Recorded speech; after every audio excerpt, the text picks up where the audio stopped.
Assalamualaikum warahmatullahi wabarakatuh. Apa kabar semua teman-teman? Jumpa lagi bersama kami ya di channel Kang Teknik. Di video kali ini saya akan berbagi sharing ya atau berbagi pengalaman.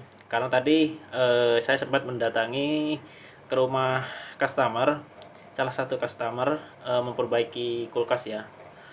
Ternyata setelah saya cek ternyata kerusakannya itu ada di bagian kompresornya ya teman-teman. Nah, ternyata menurut informasi dari orangnya itu sudah pernah diganti kompresor ya beberapa hari yang lalu. Namun setelah saya cek ternyata kompresornya itu macet ya teman-teman. Nah, setelah saya bongkar ternyata penyebabnya itu karena kemarin itu ganti kompresor yang bekas ya. Informasi dari orangnya itu ganti kompresor yang bekas. Nah, setelah saya cek, saya buka ternyata oli yang ada di dalam kompresor itu ternyata habis ya, nggak ada oli sama sekali. Jadi olinya itu kosong ya. Pas waktu dipasang sama mungkin teknisinya dari si teknisinya. Nah, kebetulan dari hal tersebut sengaja saya bikinkan konten hari ini supaya tujuannya supaya berbagi pengalaman ya, supaya teman-teman sekalian jika dalam melakukan penggantian kompresor bekas lebih berhati-hati ya. Nah, di sini saya akan tunjukkan tips apa aja ketika kalian mengganti kompresor.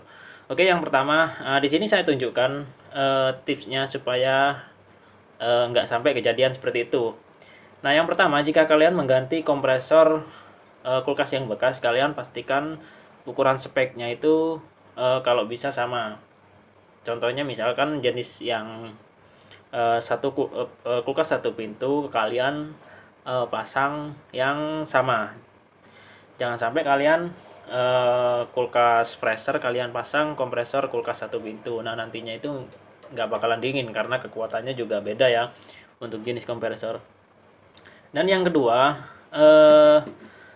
untuk oli ya, saya pengalaman saya meskipun ganti second maupun baru, ketika mengganti kompresor saya itu sering saya cek ya untuk di bagian olinya. Meskipun saya itu mengganti dengan yang baru, apalagi yang bekas, itu pasti saya cek. Karena kita nggak tahu ya teman-teman, ketika kita beli kompresor yang bekas ataupun baru kita juga nggak tahu. Karena untuk yang baru sendiri kemarin-kemarin juga saya sempat ngecek ternyata olinya itu tinggal setengah ya mungkin, atau tumpah atau yang lain-lain ya. Dan kebetulan untuk yang setengah kita kan juga nggak tahu kalau kita beli ke teman ataupun ke teman seprofesi ya. Nah, kita juga kan nggak tahu olinya. Jadi saran saya supaya tidak terjadi kejadian seperti yang kemarin saya cek ya di kulkas customer sampai macet karena kekurangan oli dalam penggantian bekas. Nah, saran saya jika mengganti bekas kalian bisa cek olinya. Bila perlu kalian bisa tap dulu. Nah, memang lama teman-teman. Cuman nanti kan kalau misalkan kita tap kita kan pasti tahu ya olinya. Meskipun lama nggak ada masalah. Yang penting nanti hasilnya itu bagus ya ketika kalian itu mau ngerjakan. Dan yang kedua, kalian itu jika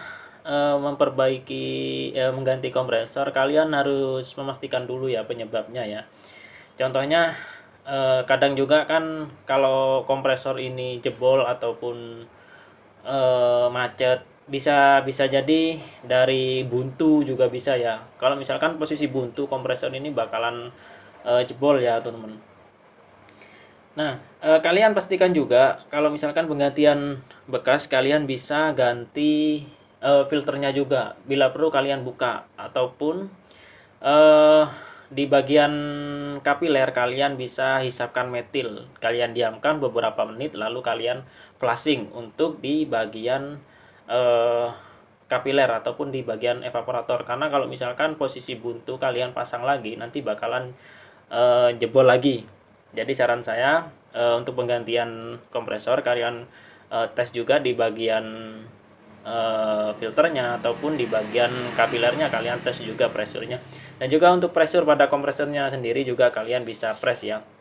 Nah, seperti yang saya katakan kemarin, kalau saya ngetes kompresor itu yang saya cek pasti ampere ataupun dan juga pressnya. Biasanya kalau saya press, saya tekan begini, saya rasa tangan saya nggak kuat, itu menurut saya sudah bagus. Dan juga ampernya kita sesuaikan. Kalau misalkan satu pintu, dua pintu, ataupun freezer, nah itu kita sesuaikan. Nah selanjutnya selain dari buntu ya, ada juga hal lain dari voltase di rumah customer kalian sendiri. Nah misalkan voltase di rumah customer kalian itu mengalami drop atau voltasenya itu turun ya. Karena kalau misalkan saya memperbaiki itu paling enggak di angka 200 voltase itu menurut saya sudah aman. Tapi kalau sampai 160, 150, wah itu saya nggak berani ya teman-teman, nggak berani ganti kompresor kecuali voltase di rumah customer kalian itu diperbaiki dulu baru kalian ganti kompresor. Nah jadi saran saya jika voltase drop seperti itu, kalian jangan sampai langsung asal pasang supaya tidak sampai terjadi gagal ya dalam penggantian mesin. Karena kalau misalkan pergantian second, kita kan harus menanggung garansi ya, garansi beberapa bulan. Kalau saya menanggung garansi sampai 3 bulan untuk kompresornya sendiri kalau dalam penggantian bekas. Jadi sayang ya teman-teman kalau misalkan kita paksa pasang sedangkan voltase di rumah customer kalian itu posisinya ngedrop. Jadi sayang kompresor kalian. Jadi kalian bakalan buang-buang kompresor ya nanti kalau misalkan jebol. Saran saya kalian bisa perbaiki dulu, ataupun kalian nyuruh customer kalian suruh perbaiki listriknya dulu. Nah bila perlu kalau misalkan memang nggak bisa, kalian bisa butuhkan satu buah stafol. Bila perlu kalau ada stafol kalian bisa tambahkan stafol supaya lebih aman jika voltasenya itu ngedrop. Nah kalau misalkan posisi voltase tidak ngedrop, nah nggak jadi masalah ya, kalian bisa pasang. Dan juga untuk oli teman-teman, jangan lupa ya, karena tadi kejadian juga seperti itu, saya hanya mengingatkan ya, hanya berbagi pengalaman saja. Untuk olinya sendiri jangan sampai lupa. Oke, mungkin itu saja 3 tips dari saya dalam penggantian kompresor bekas maupun baru ya. Semoga bermanfaat. Sampai di sini dulu video dari kami. Semoga sukses ya buat kalian yang lagi pemasangan. Assalamualaikum warahmatullahi wabarakatuh.